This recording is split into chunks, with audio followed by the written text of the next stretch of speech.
Bonne fête, papa, je t'aime. Une déclaration spéciale que des milliers d'hommes mariés aimeraient aussi entendre en cette occasion exceptionnelle. Malheureusement, à cause de leurs problèmes d'infertilité, cette envie ne pourra pas être satisfaite.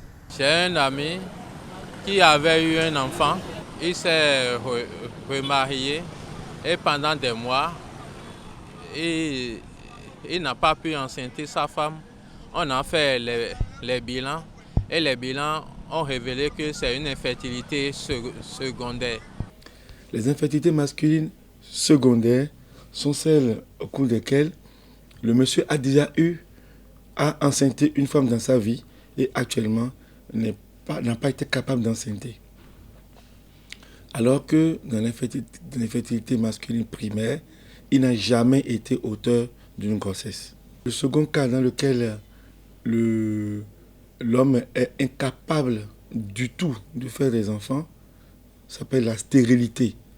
La stérilité, c'est l'infertilité irréversible. Mais quand parle-t-on d'infertilité masculine? On parle d'infertilité masculine lorsqu'un homme vit en couple avec une femme et a des rapports sexuels complets, fréquents et réguliers pendant un minimum de 12 mois et qu'il n'y ait pas de grossesse.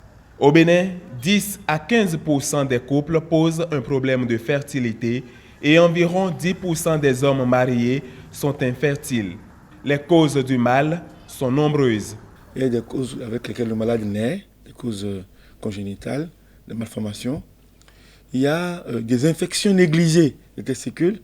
J'ai mal aux testicules, j'ai mal dans le caleçon.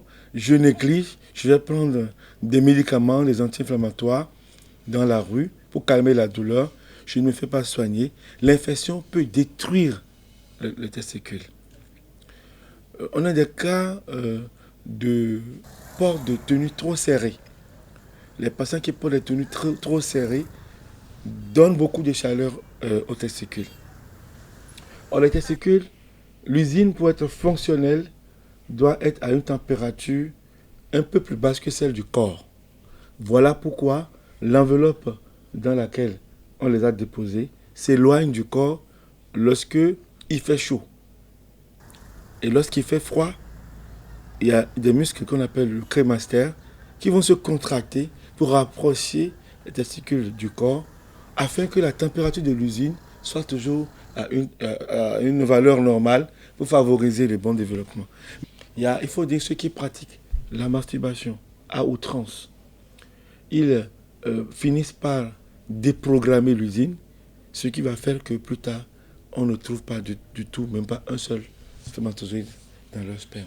Je vais insister sur les infections, surtout ceux qui se font appeler les don Juan, qui courent de femme en femme sans prendre des précautions. Ils sont fortement exposés à cette situation. Selon les cas, les patients ont le choix entre le traitement hormonal, la procréation médicalement assistée ou l'adoption d'enfants. Ainsi donc, les hommes victimes de l'infertilité peuvent toujours nourrir l'espoir de devenir pères et en ce jour spécial, ils ne sont pas oubliés. Ceux qui n'ont pas d'enfants là, ils s'énervent beaucoup. Je leur souhaite beaucoup de courage et surtout le dialogue. Bonne fête à tous les pères et bonne fête aussi à mon chéri.